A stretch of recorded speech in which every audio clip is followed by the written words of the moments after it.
Hi, everyone, and a very warm welcome to the inaugural bootcamp session of Leap to Unicorn Season 3, presented by IDFC First Bank in association with Money Control and CNBC TV18. We welcome some of India's most promising founders as they step into the transformative space of their journey with Leap to Unicorn. Congratulations to all the founders selected from thousands of applicants. Now, these boot camps are a crucible of knowledge designed to sharpen your strategy, expand your networks, and accelerate your impact. As we engage with experts and mentors over the next few sessions, we hope these insights help fuel your next leap. As we kick things off, here's something to keep in mind. The path to building something meaningful is rarely a straight line. There will be setbacks, pivots, and moments of doubt. What often makes difference is not just the idea, but the mindset, the ability to stay grounded, to learn from what didn't work, and to keep moving despite the chaos. That's what sets resilient founders apart. That brings us to today's theme, founders' mindset and resilience navigating uncertainty. We have with us Mayank Kumar, co-founder at upGrad and BorderPlus. From building edtech major upGrad to creating cross-border job pathways through BorderPlus, Mayank's journey reflects today's themes aptly, scaling through volatility, leading with grit, and making the improbable possible. Mayank, thank you so much for taking our time and joining us here today. No, thank you very much. Thanks a lot for having me here. And it's quite interesting you said boot camp because it does feel like a boot camp because I think at the early stage, the more as entrepreneurs one can learn from other fellow entrepreneurs in different stages of life. That's a huge lesson for every individual going through this. Very well, Mayank. We're going to start with we're going to start the session. So, Mayank, you stepped away from a successful role last October, and you chose to start over from scratch with Border Plus. Now, that's like a big leap, especially when you already have a reputation in the ecosystem. Take us back to that moment. What was going through your mind when you made that decision? What were some of the emotional and mental hurdles as well, you had to push through in those early weeks when you were starting over? No, it's a very good question, and I've not spoken much about this particular topic. But look, I think the thought process was the following, which is when I was having built upGrad for 10 years, I was thinking of more areas that I can create impact in. And one such area that I was looking meaningfully was in the blue collar, white, gray collar space. And at upGrad, a lot of what we do has largely been in the white collar space. And I thought that, look, if I have to do something in the blue collar space, it may not fall under the ambit of what we have been doing at upGrad. And upGrad has been sort of focusing a lot on data, AI, machine learning, MBA, etc. And that's where I thought, look, if I needed to do something, I should be doing it outside the upGrad umbrella because it's a very different customer segment, different target segment, and the impact and the approach is fundamentally different than what one is doing at upGrad. So that was a reason for doing something outside the upGrad umbrella. But I think the point that you mentioned is more interesting, which is at the point of time when I was thinking, which meant I had to take a slightly, let's say, step back role in operating at upGrad. That was perhaps one of the most painful decisions that I had to take. I mean, one has taken many decisions because when you're building or when you have built something for the last 10 years, you've put in every heart and soul into building that business. It's always, you feel a bit emotionally attached to that business and you don't want to step back, partly thinking that, look, I build this and therefore I need to stay involved and I need to stay connected. And partly you feel that, okay, this is what you have done for the last 10 years, that's all your identity. Why do you want to take a step away and then build a separate identity for yourself? And I think that one learning that I had there, Nana, which was very helpful for me was that you should be passionate about the business and not emotional. And there's a very thin line between passion and emotion. That while emotionally taking a decision, sometimes you may end up taking the wrong decision. But if you're passionately attached to a problem or you're passionately attached to a business situation or a business problem, at that point of time, you have to take the decision with that passion in mind. And you have to leave the emotion a little bit outside. And sometimes when people end up taking a lot of decision by emotion and you get emotionally connected to the business, see, because business is an individual entity, it's an entity in itself. Yes, as founder, you have given the path and you have given the initial structure to that business, but the business outlives the individual. And that's where individual as a founder, you need to always balance between how much emotionally you are attached to the business vis-a-vis how much passionately you are attached to the business. And I think the passion is the critical thing here, that if you're passionate about it, you will find ways and means to overcome the emotional attachment to that business overall. But well, there's always there's also this assumption, especially for second-time founders or even for people leaving high-growth corporate roles that they've done this once, they must have figured it out. But what we don't see is the pressure can sometimes be very, even more intense with the second innings. So did you feel that weight, and how did you deal with that whole self-doubt this time around? See, early days, Nana, but the initial thought process was that you're used to a lot of comfort because you've built for the last 10, 15 years. So you understand the ecosystem, you know how things are working at upgrad. And if you have to do something, you have the entire sort of paraphernalia to get it executed. And therefore, you are in that comfort zone, and perhaps in the process of that, you're taking slightly different level of calls, because in the scale up zone, when you're building, let's say, something which is 1,000, 2,000 crore plus revenue entity, the kind of decision that you're taking is very different than when you're building a pre-revenue company. So for me, one big difference that I had to be personally comfortable with is that a lot of things that I thought and I assumed would happen won't happen when I'm starting up with BorderPlus. And that mindset shift had to be done, that to say that, look, I'm not here to just ensure that if I've decided, things will end up happening, but you have to be at it and get it done. And that was like, already I wear half sleeve shirts, so I don't know whether more we can roll up the sleeves or not. But it was about just be ready to roll up the sleeve as much as you can, because in the early stage, you will have to go deeper into the problem and resolve and solve the problem statement. So that was the first thing that I had to sort of change as a mindset. The second thing is also what you said. It does add a fair bit of, I would say, a fair bit of pressure on you, because everybody feels that you have done this, so it will be very easy for you to replicate. So Right. they're always comparing you to what you did earlier to what you're going to build in the future. So there's always that pressure, because like building a business is not an easy job. There is a lot of rigor, there's a lot of uh, hard work that goes into it, but equally there's a lot of luck. And I think we should not ignore the concept of luck in the entire journey of creating your own venture. So sometimes you do get compared that, look, if you have done this, you should be able to replicate. But I think I've taken this as a challenge, that you can be one time lucky, but can you be two-time lucky and build a method in the madness to Right. build long-term ventures that can scale up. So while the pressure is there, I don't think I've let it come to my head and sort of impact me. And the last one I'll mention, Nana, what gets easier is that as you're building it for the second time, because you've been there, done that, at least 10 years back or 15 years back, you know what decisions to bother about and what decisions to ignore. So you know how to prioritize things and how to keep certain things on top and sort of ignore on the rest of the things.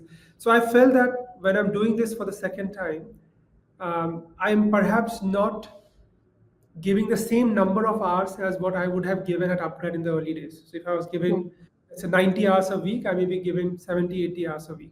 But in that 70, 80 hours a week, I'm able to achieve perhaps what I would have not achieved by giving 90, 100 hours a week at upgrad. So I think you are far more efficient in some of the decision making, and you're able to move much faster in creating the decisions. So therefore, the last 6 months of our journey, I think last 3 or 4 months of our journey, I would say I think we have achieved a lot more than perhaps what I would have done at an upgrade early days.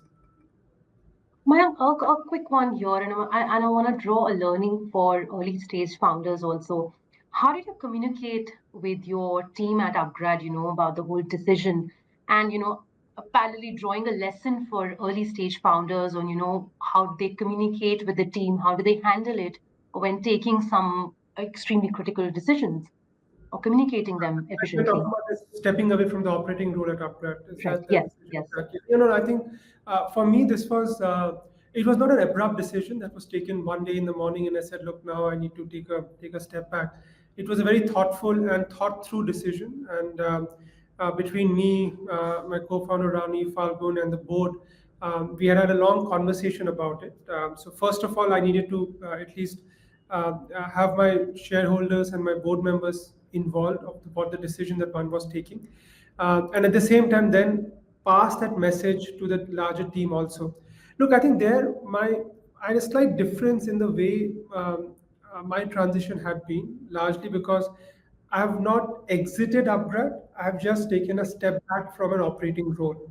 So, in the broader context, I'm still involved as part of the board and as part of the shareholder, and continue to be involved in various strategic decisions at upgrad. It is just the day-to-day activity, day-to-day functioning, I'm less involved in, or I'm sort of not involved in as much.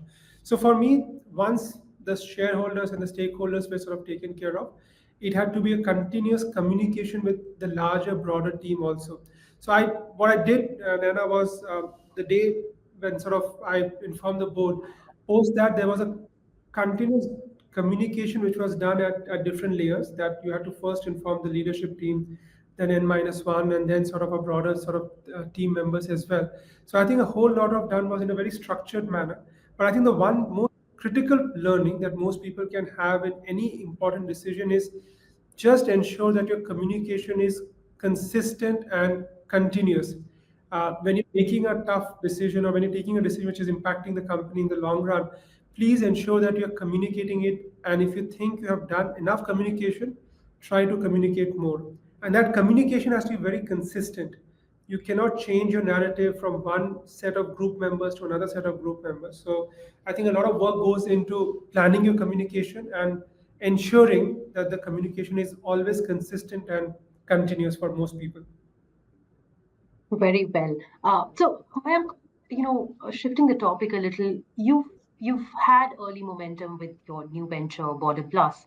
In terms of validation from investors, interest from the ecosystem, like all good signs. But for early stage founders here, it's easy to get too attached to that initial high. Yeah. How do you stay grounded? I'm taking you back to your early upgrad days. How do you stay grounded, and you avoid getting too comfortable with just those first few wins? Like, you need to keep yourself focused for the on the long road. Yeah, I go back to my house and I meet my son, and he gets me grounded. Now, look, I think on jokes aside, I think it's important that when you're building it through, because let's say you have done something for the first time, there's of course a lot more receptibility on the other side, from the investor community, or getting the right kind of team members, because they feel that, look, if you have done it earlier, you should be in a position, or your odds of doing it better the second time is higher. But statistically, Nana, I should just tell you that second time founders don't tend to do better than the first time founders. So that's a statistical proof that second time founders sometimes do end up getting a lot more complacent. And that's one thing that, like, everybody who's starting up for the second time needs to be sort of conscious of. So I think for me, one of the things that helps me, and I think it's not just about me at this point of time, but for any first time founder or any entrepreneur who has, let's say, raised some capital or seen some success, is that you have a constant goalpost that you keep for yourself. And I think that setting of that goalpost and measuring honestly against that goalpost at a regular interval matters. So for me, at the end of every month, while let's say maybe in the early days of upgrad, I may not sort of do a monthly assessment that meaningfully, because I would just sort of ensure that I've set up a goal in the next 3 months, 6 months, we'll measure the goals and see where we are. This time around, every month assessment of where we are, where we should have been, and where we could be is extremely critical. So I spend a lot of time now, Nana, to actually benchmark myself every month, every week, and see what have I gotten done and what more is pending, and am I there at the benchmark I've set for that particular point of time. So I think those are the things that I spend time and energy on, in ensuring that I'm not getting complacent from the thought process. And if I'm significantly behind, then you do need to take tough calls and decide today, rather than pushing the can ahead on the road. Right, right. We've opened our chat to the audience as well. Just a reminder for everyone here, feel free to drop your thoughts or questions in the chat, and we'll try to pick up a few towards the end. Mayank, h- I want to understand the relationship with the investors also. How should early stage founders' relationship be, or how should they build it with the investors? It's more like a mentor, a business colleague, partners. How do you navigate that challenge? See, I'll give you two, 3 points. I think one is investors are there because they want to make money on that investment that they have put in. So, but for them, as an entity or as a company or as an investment, you are one of maybe 10, 15, 20, 30, 100 of investments. But for you, this is it. Yeah, And therefore, while the investors do add a lot of inputs, it is important for each one of you to understand and appreciate that you are the one that is running the shop day in and day out. And therefore, you should take those inputs and assess it for yourself, but do not take it at face value, everything that the investor is asking you to do, and you end up doing it. Because investors will have a very narrow view of what you are doing. right. Investors will have a viewpoint of perhaps once a quarter of board meeting that they are having with you, or once a month, the monthly MIS call that you're having with you. So sometimes we feel little enamored or little sort of intimidated by investors that look, they have been there, done that, they have invested $1 billion or $100 million across different asset classes, etc. And therefore, I must spend a lot of time listening to them and taking heed of what they're bringing to the table. But you should remember that you are spending 24 by 7 solving that problem day in and day out. And therefore, it is important that you listen to them, analyze it, and then figure out what you want to implement or not implement.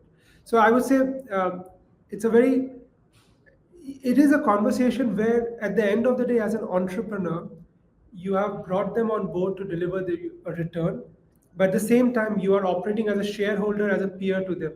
So as a shareholder, you do operate peer with the investor class, but as an entrepreneur or as a CEO of the company running the business, you are answerable to those investors. So I think the relationship has to be built in a manner that you listen to them, you take their advice, but figure it out in the context of what the broader thematic is. But at the same time, as you're having a conversation with them, please have a very honest and blunt conversation. You don't need to over sort of hype your business than what it is right now, because if not today, tomorrow reality will hit. So you don't have to hype it up and sort of take it to a very different level. You do not have to underball and then sort of overachieve, because then the relationship does not sort of stay longer in a very sort of positive way. Try to create a relationship which is built on trust and honesty. And I think these two principles, these two foundational front, where you are very clear about all the news that you're sharing with them, and you're sharing everything in a very honest and transparent way, matters a lot. I say, and specifically when it comes to bad news, share those bad news at the earliest possible, rather than trying to bring that bad news and sort of camouflage that with some good news in the process. So just be very honest, just be very blunt, be very transparent. Do not go overboard in just taking all the feedback. Be judicious as to what works for you and what doesn't work for you. And in the process, build a relationship where they can trust you and you can trust them in all the decisions that you're taking in the journey. Right, right. Mayank, uh, shifting topic again, I want to touch on something we don't talk enough about in the startup space, which is founders' health. Last year we've seen tough reminders. We had Nitin Kamat's, spoke about his mild stroke, and we lost Rohan Chandani from Epigamia far too soon. The stress is very real, even when it doesn't show on the surface.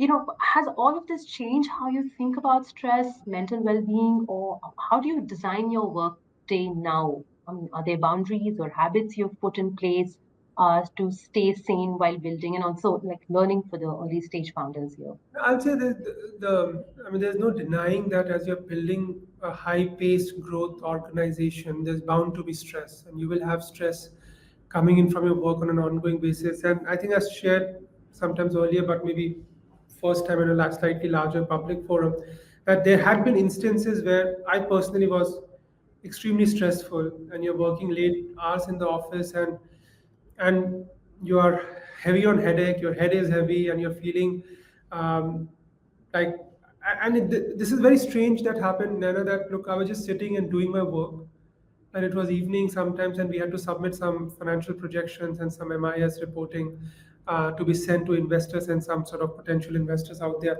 And I was closing the month and seeing the numbers, and the numbers were not looking great. So it was a not so good month or not so good quarter. And I remember just sitting and doing the work on my laptop, and suddenly the stress level just sort of the stress anxiety just went up. And I had to get up from my seat, go to the loo, and I had to throw up just to release it. And I think this was the first time I realized that, look, I've been taking it in a very, very sort of light way. The concept of stress and concept of managing health. And everything that was happening to my body, or at least physically that I was going through, it had a lot to do with stress. It was not that physically I was weak or physically I was tired. It was just the mind was uh, overplaying, and it was sort of creating a lot of negative impact on my health. And I think that's the time what you rightly said, that you have to develop a habit. That for me, it was important that I just cannot get to so consumed by the day-to-day activity that I forget thinking about my health. And therefore, at that point of time, I decided that, look, I'm going to be very particular about health. I went through a lot of sort of focused intervention just on my health. I spent a lot of time on doing high intensity training. Then I took up gymming very seriously. I've been running very seriously for the last 5, 6 years on a continuous basis, doing my half marathon, full marathon, and now I'm doing an ultra marathon as well. So I decided to take on a hobby which is running for me, and I do it very diligently. I mix that with the strength training, which I do it on alternate days. So for me now, that has become a habit. And if I don't do this for 2, 3 days, 4 days period, I immediately see an impact on my health and my body. But if I do this continuously, I remain extremely agile, extremely active from the morning, whatever, 8 a.m., 9 a.m., down till about 1 a.m., 2 a.m. at night as well.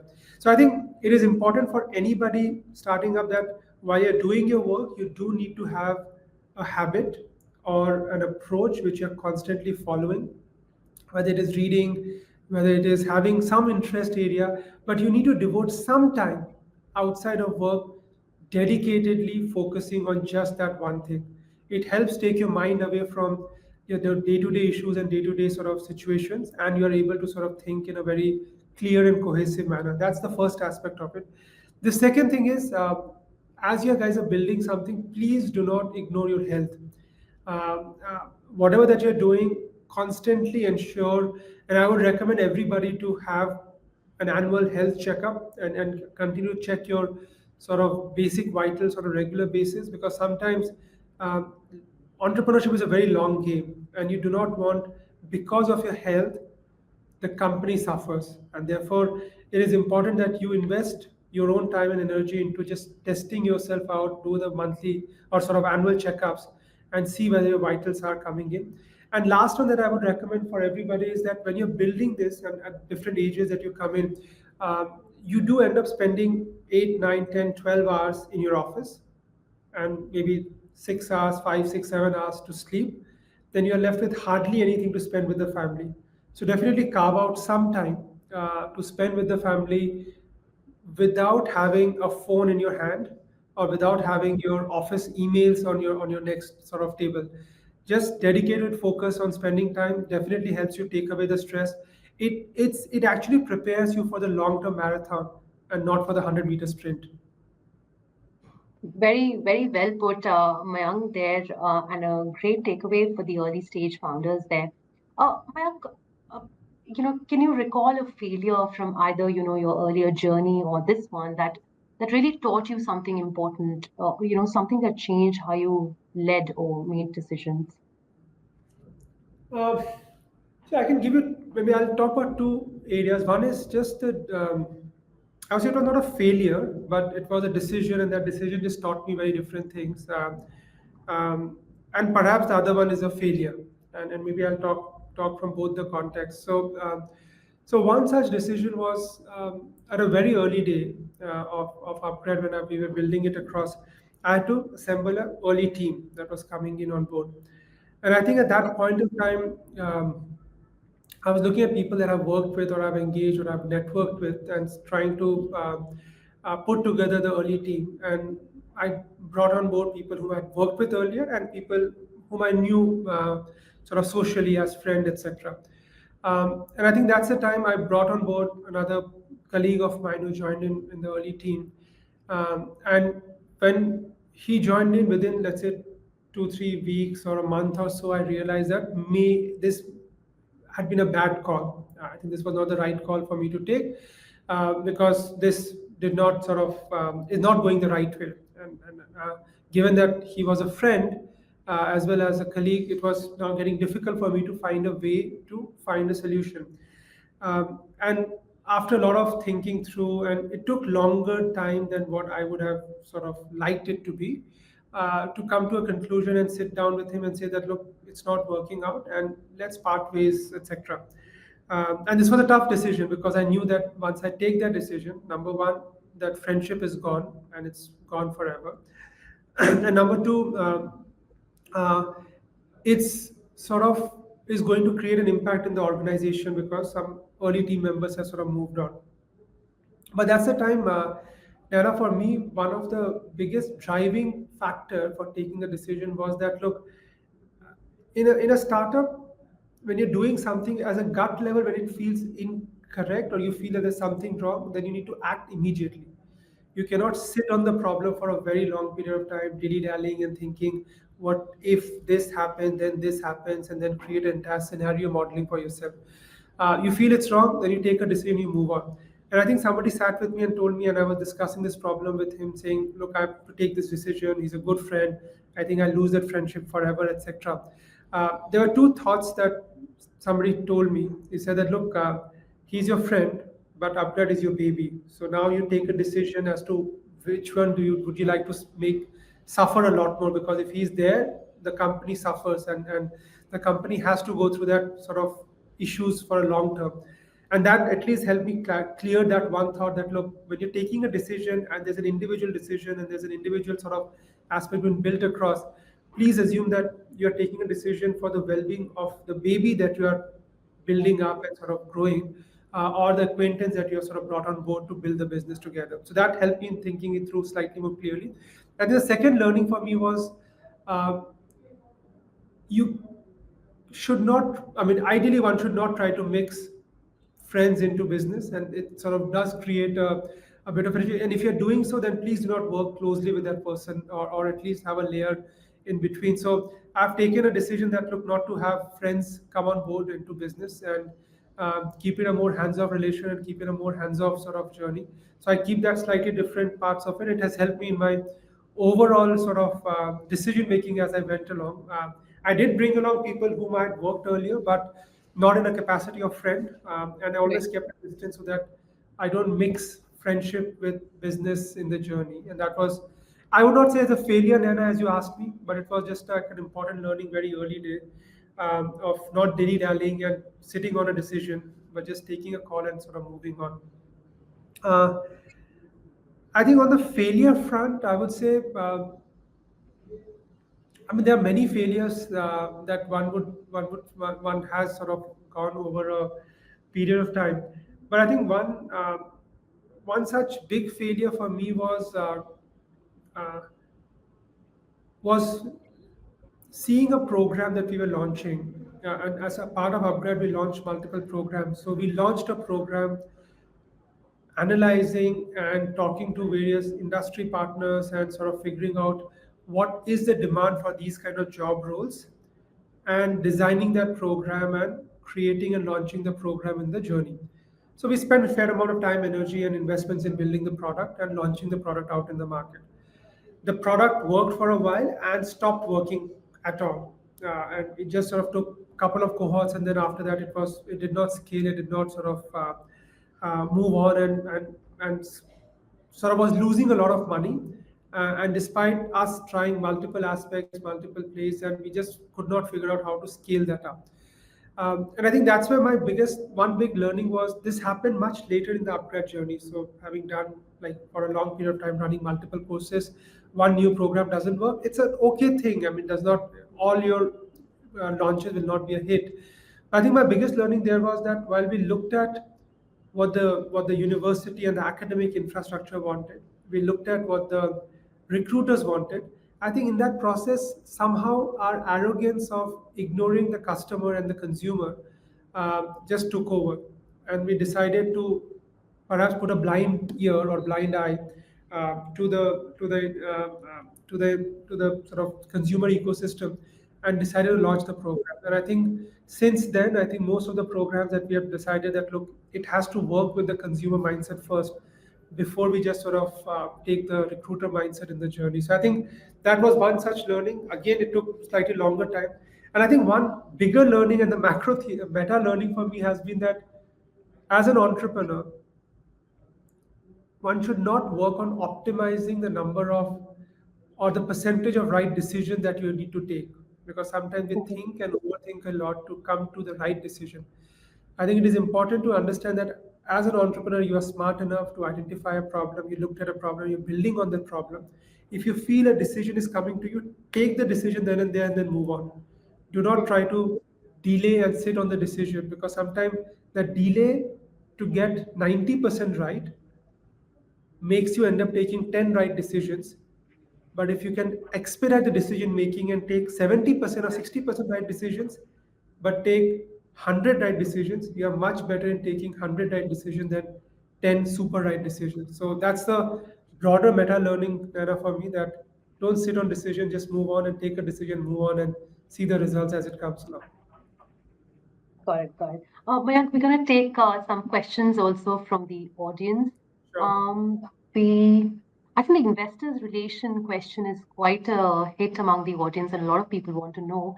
We have a specific question from the audience. Shivani Thakur asked, how to maintain investors relations when you are an early stage founder trying to keep up with your endless tasks? I think you've spoken extensively about that, Mayank, but if you can give us like top five One or two. go-to Just one thing methods, what only. would Yeah. that be?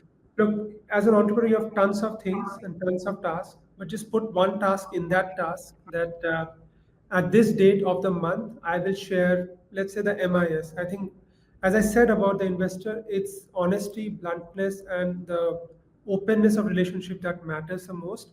So share information on a consistent and a sort of regular basis with your investor. And if you just do that, that will ensure that the investor is up to date with whatever is happening. In that sort of investor MIS that you share on a monthly basis or a fortnightly basis, please talk about the bad news first before you talk about the good news. It's not important for you to always say that this last month was phenomenal, very good. Talk about things that you messed up or that you had problems and troubles with, because you don't want the investors to get to know the bad news from somebody else or later, when the signs of those bad news were much more there in advance earlier as well. So just create a cadence which is regular communication, regular conversation, rather than ad hoc communication, ad hoc conversation, and share bad news first before you put all the good news in front of your investors.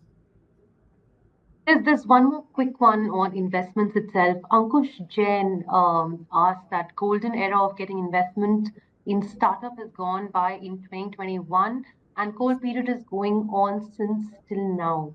What are they looking forward now to put their investment Ankush, they're just money? looking at you. They're just looking at you to put their investment. But I'll tell you so. Look, I think from 2020, 21, 22, it was a golden era for funding, etc. Because a lot of money got printed. If money gets printed, it gets into various asset classes, and startups are an important asset class for many investors investing out there. I think even if you look at today, I think today I cannot go away by without emphasizing on the world of AI that we are living in. But keeping the AI aspects and the AI hype around, because today I think any sort of asset class coming in the AI space has got good traction coming in from the investor. But having said that, and investors typically look for three things from an early stage startup. They look for the quality of team that you're building, because at the end of the day, no matter whatever idea that you're working on, if the team is not good, they they know that if the team is really sharp, even if the market is bad, they will find a solution. If the hitting with a roadblock, they'll find a solution. So the quality of team matters a lot. The second thing that an investor will look at is if you're playing in this market, how big is the market opportunity?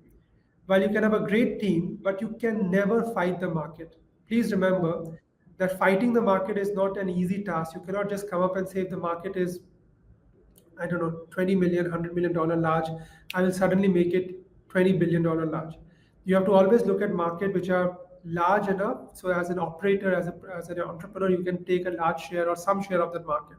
So the size of the market, Nana, matters there, Ankush, also for you to consider. So the investor will look at the team, they will look at the market size and market opportunity. And the third thing that matters is the timing at which that you are entering in. If somebody was coming with an AI startup 6 years back versus today, it's a very different zone altogether. If somebody was coming with an education startup 3, 4 years back versus today, the scene will be very different.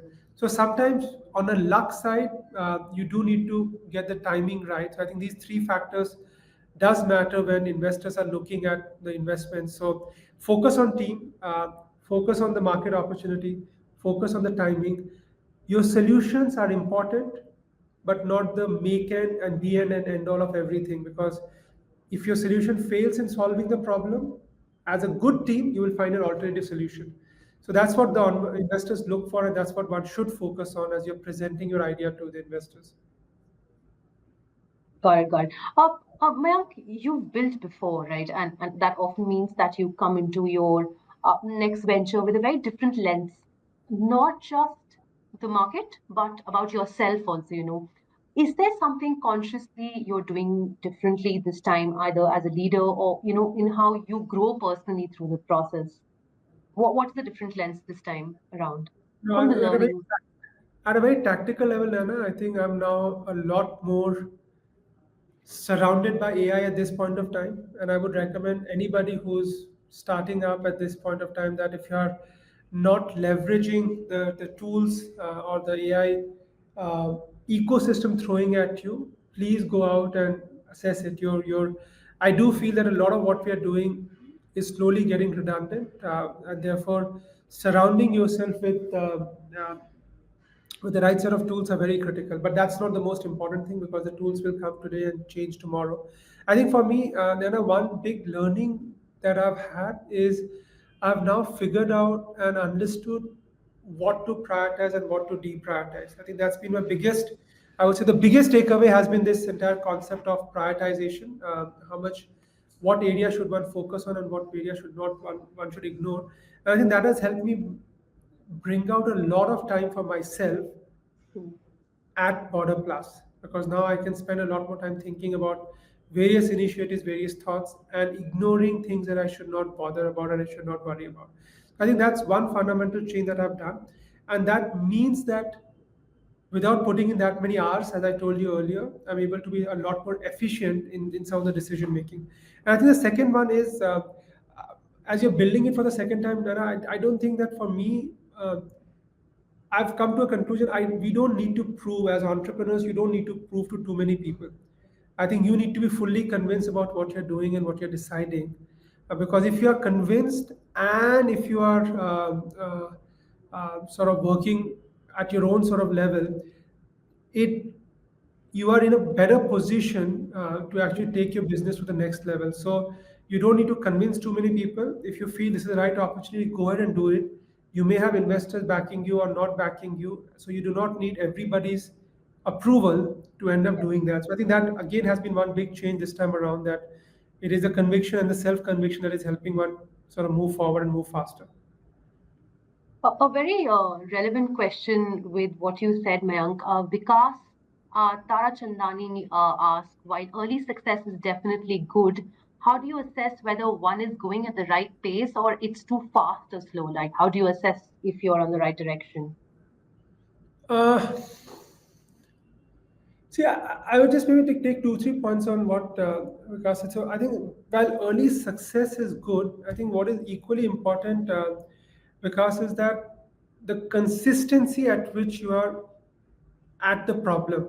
Uh, Sometimes with the early success, you lose on the consistency of being at it. And by that, I mean that you're just showing up, you're just putting in the same hard work, you're just putting in, giving in everything. So I think while you have a very, I mean, while you can be enamored by the early success, but being constantly working and evaluating yourself against the benchmark that you have set is very critical. And sometimes in the journey, and I've had this issue at upgrad, I mean building something for 10 years, there have been situations where we felt we innovated really fast in the market for education products. We felt that we are bringing out some of the most cutting edge education products much faster. But in between, we did get slowed down. And what I think I should have done slightly differently was just to measure ourselves on those key metrics on a regular, constant interval basis, which we did not do in between at some point of time at Upgrade. So I think for you as an entrepreneur, Vikas, you cannot have an AOP, so to say, which is the annual operating plan. As you're building through the journey, after every month or every quarter, you need to rehash what the next year is going to look forward to you for you. So you need to constantly change your goalpost at different points of time and not get happy with the goalpost that you have set for yourself 12 months back. And that's one thing in an early stage that because you should just be focused on is constantly evaluating and reevaluating a goalpost and measuring yourself against that goalpost on a regular basis. Because sometimes, like I could be honest, I'll tell you honestly that I was talking to somebody yesterday, and I said, "How's Border Plus coming along?" I said, "It's quite good." For me, what I thought at the start of building Border Plus, what Border Plus will be in 3 to 4 months' time, I'm there. But what I thought Border Plus could be 2 months back, I'm not there. So I think there is going to be that push of constantly redefining your goalpost and changing your goalpost. And I think I'll give you one success mantra for you.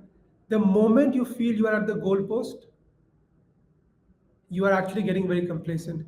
So there's always going to be a gap between the goalposts that you set for yourself and where you are right now, because that delta will always push yourself on a constant basis. So while you can see glass half full, you should always see the glass half empty, because the glass half empty will always push you towards more aggressively chasing higher growth for yourself, because you believe that this idea is going to work and this idea is going to unlock a much larger market.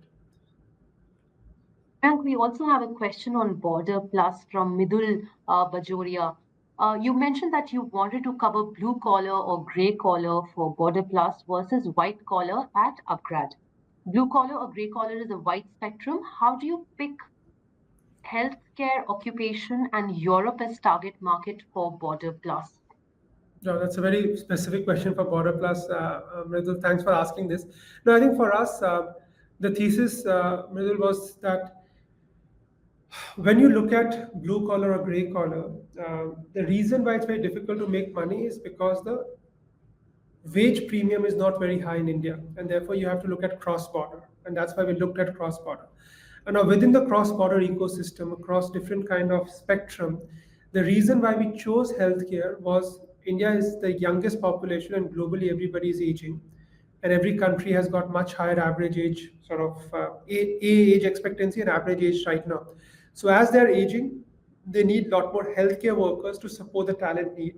And given the declining demographics, the number of people entering the workforce is reducing, and number of people choosing healthcare workers as a profession is reducing in the source country.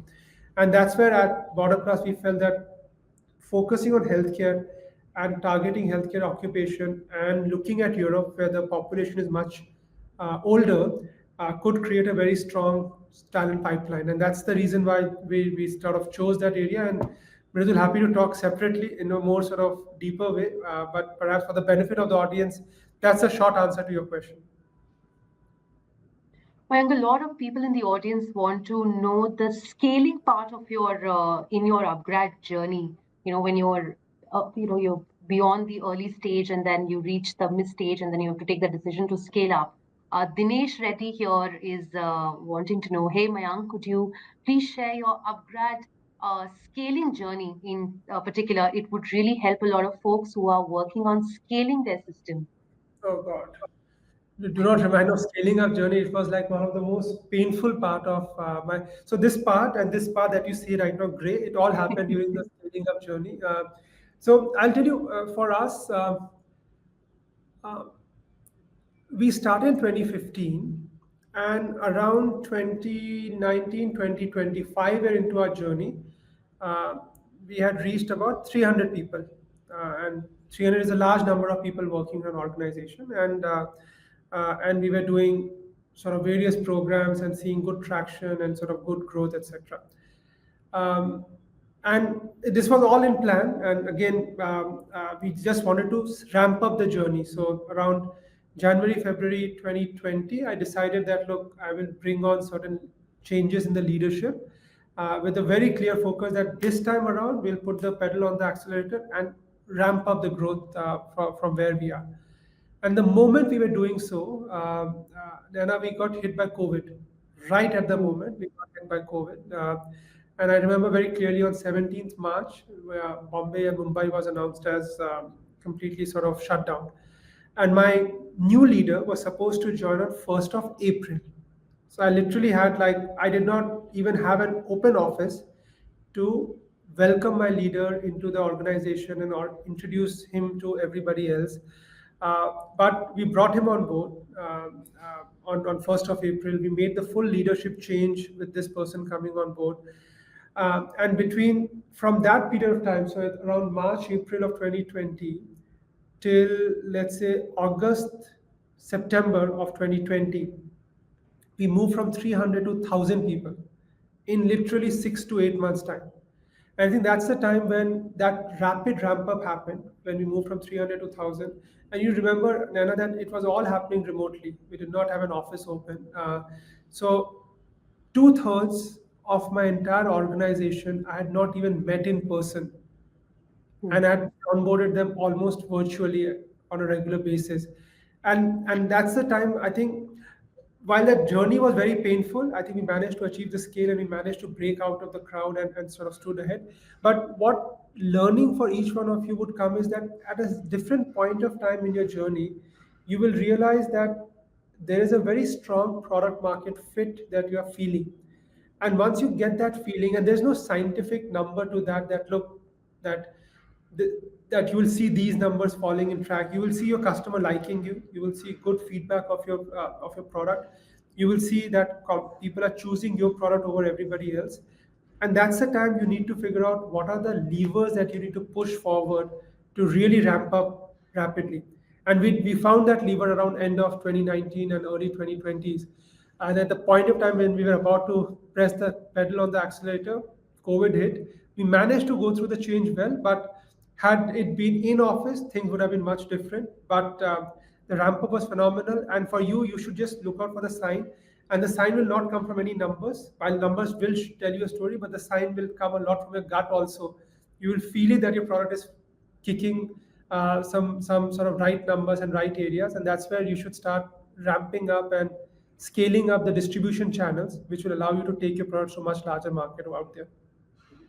So, well, which team do you speak with first? Like, what is the first step? You start the discussion with the investors, their co-founder, or you go meet the product team, check the numbers. That one step, when you just start, you want to hit the accelerator.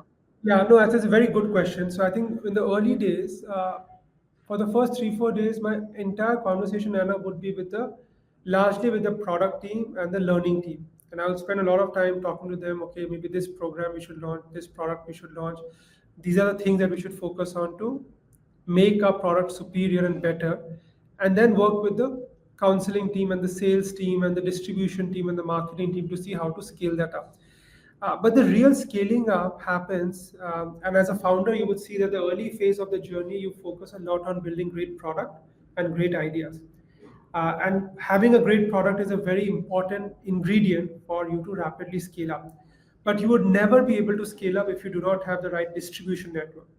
So the moment in your calendar you start seeing the shift of 50-50 or 60-40 between product and distribution, shifting to 50-50 or 40-60 now in favor of distribution, you know that it is time come for you to now think of scaling up and ramping up very rapidly. So for me, that was the difference when I started feeling that I'm spending more time with the distribution team and lesser time with the product team, that I felt that I need different kind of leaders in the organization who can now take charge of the distribution and scale that up, because my inherent sort of strength, Nana, was not in the distribution side of it was building the learning product and learning experiences. And that's where I felt I was strong and I needed somebody to support me on the other side. So as a founder, you will see the difference happening in your calendar. Check your calendar, how much you're spending with investor, how much you're spending with product, how much you're spending with the sales and marketing distribution team. And the moment you see some mega trends happening, that your time that you're spending with distribution is increasing or product is increasing, you know that you're at a different inflection point at different points of your own journey. Wonderful. Mayank, just for my knowledge, you already have data of your company, right? In terms of numbers, how your product is doing. Do you also sort of tie up with third-party agencies for survey on how the current market Yes. is, or is the in-house data good enough for a early stage founder to take a call to scale up? No, I think for a very early stage, yes, the in-house data is sufficient. But the moment you are ramping up, and I think Nana, you asked a very good question, because the moment you're coming that look, I now need to really ramp up the team and this and the ecosystem, it's a very significant investment coming from your side. Either you're going to spend aggressively on sales, marketing, field sales, so on and so forth. If you're an MSME, SaaS-based product, you need people on the ground to knock on the doors and start selling your program and your products. That before you make that investment, it is important that you take an honest review and assessment of your product vis-a-vis others. Because otherwise you will just be very blinkered, and in your own sort of limited data you may be the best, but you have not yet gone out and really done an assessment of your product with other products. So I think when you're making a very significant decision, so for example, before we were going out on a television ad, and you're going out to hit the television, and investing in television is very expensive. It's not an easy sort of decision for an early stage founder, that look, I want to now do a TV ad. At that point of time, I'd seen other founders where they have gone out to the ads with a creative only, but at upgrad we spend a lot of time talking to customers, and sort of consumer, just to get both quantity and quality data. So we'll do enough quantity study and understand the feedback and review. And we will validate those quantity study with more qualitative studies of potential customer. That's where we start getting a much better handle of what's going on and what's happening in the ecosystem. Without that, I think you will be just shooting in the dark, and you may end up taking the wrong calls of actually ramping up and scaling up a distribution engine. Well, we had Simi Sugathan asking a similar question on customer engagement. When you are at early stage, customers can be challenging. How do you handle a customer who's bargaining, which sometimes feels like bullying? Do you leave that customer, or because you are at an early stage, you will yield to it, or and get the business? So if the question, so this was question from who, Nana? Simi. Simi. So Simi, Yes. just so, yeah, I found the question. Yeah. So Simi, look, I think while I do not have a very clear answer, this is what I would do, and maybe you have to find your own sort of answer for your own product.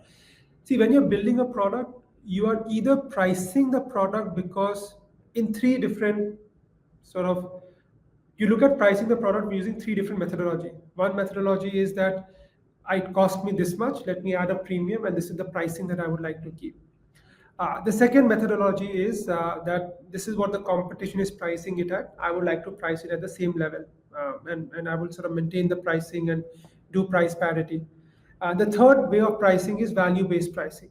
That if I'm adding this much value to you, therefore you should be in a position to pay me an X amount of money for the value that I'm adding.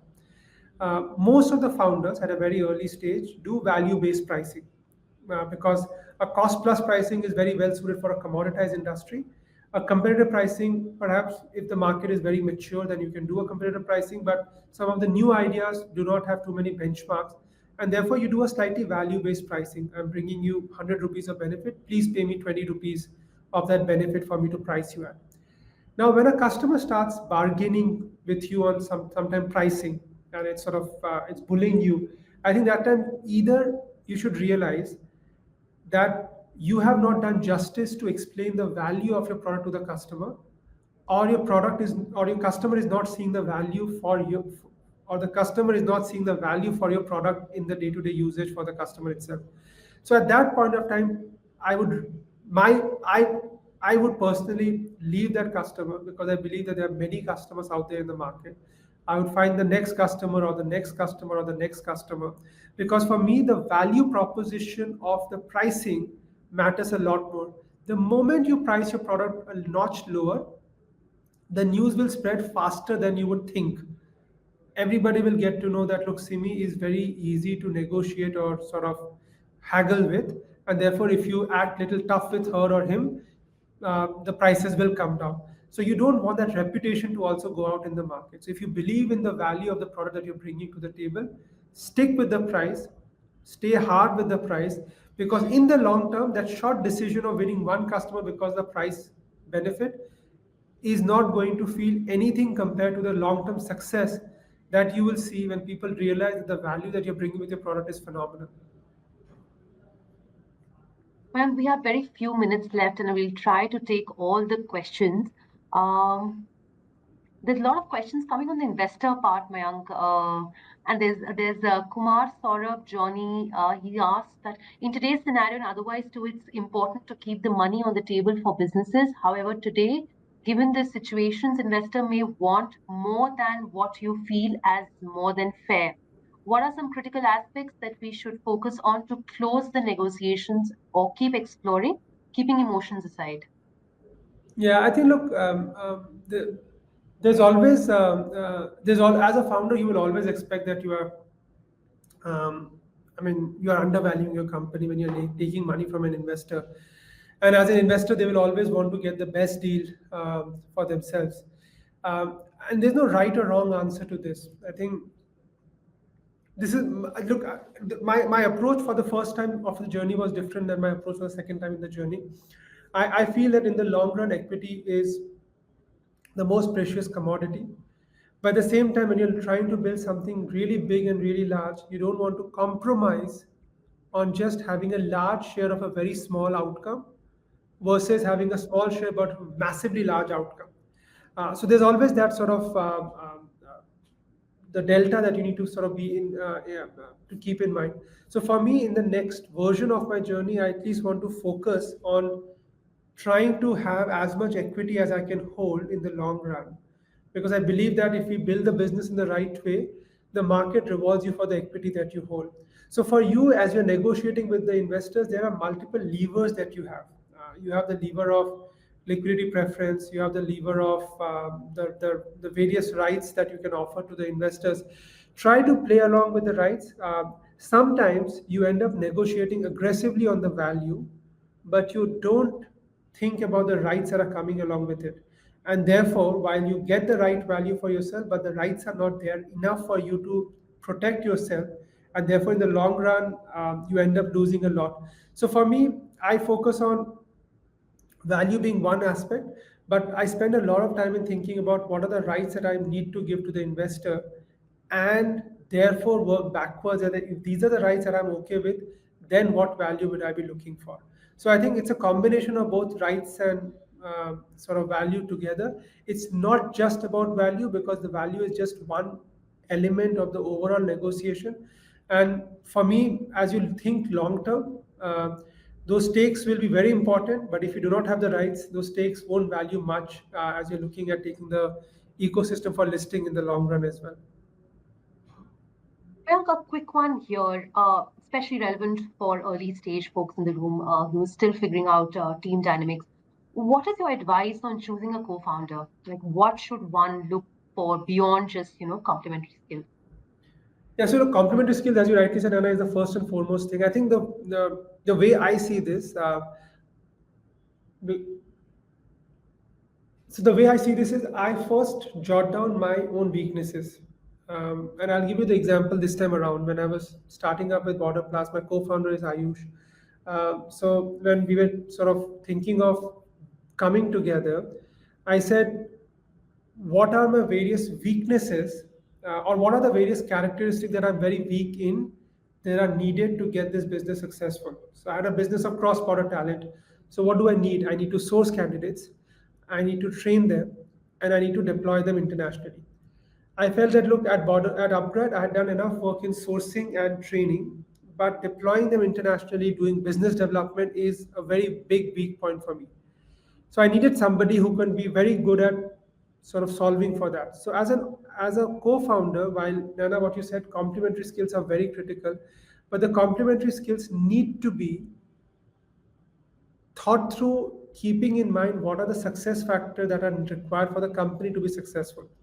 So you cannot bring in a weak factor. Let's say if I'm very weak in business development for B2B relationship, but the business does not require any B2B relationship, there's no point for it. So you need to just look for what you are weak in and how do you sort of work with the success factor of the organization, and find entrepreneurs who will find co-founders who will actually fill up the gap and fill up the void.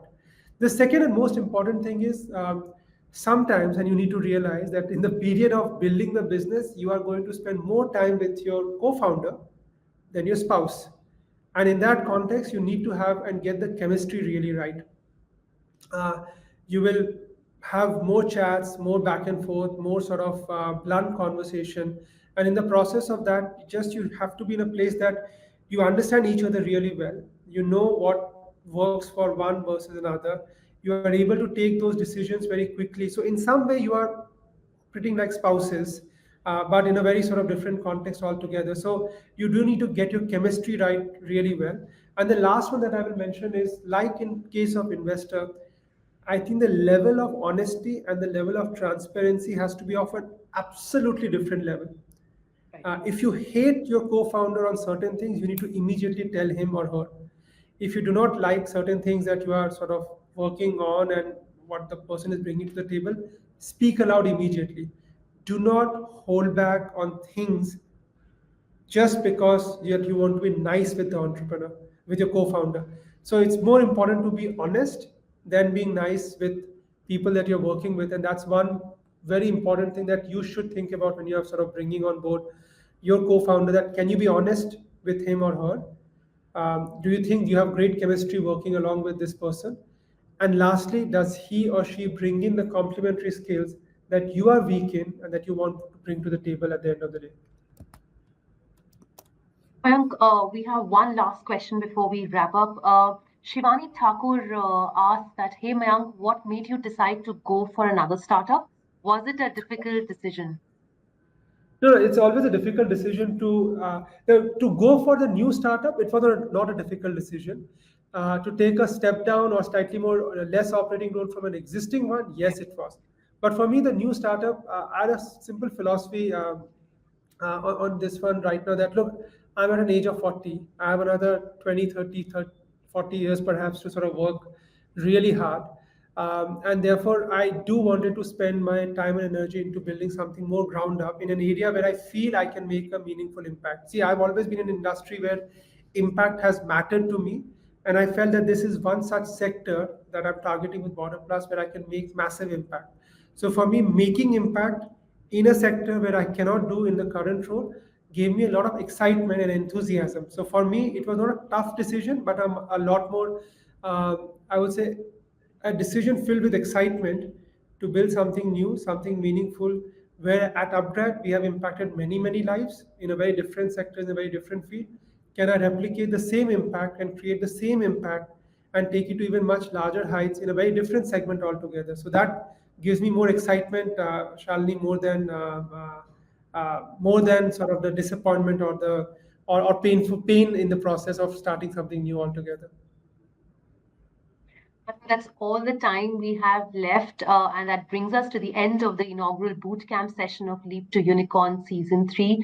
Thank you all for joining us and participating fully. Our sincere gratitude to Mayank for sharing his insights with all our founders today. Mayank, thank you so very much for being a part of the inaugural bootcamp session. I am sure all the founders had a lot to learn and take away. There's so much more coming up as the bootcamp session continue. So stay tuned to Leap to Unicorn Season 3 presented by IDFC First Bank in association with Money Control and CNBC TV 18, and keep learning, growing and leaping forward.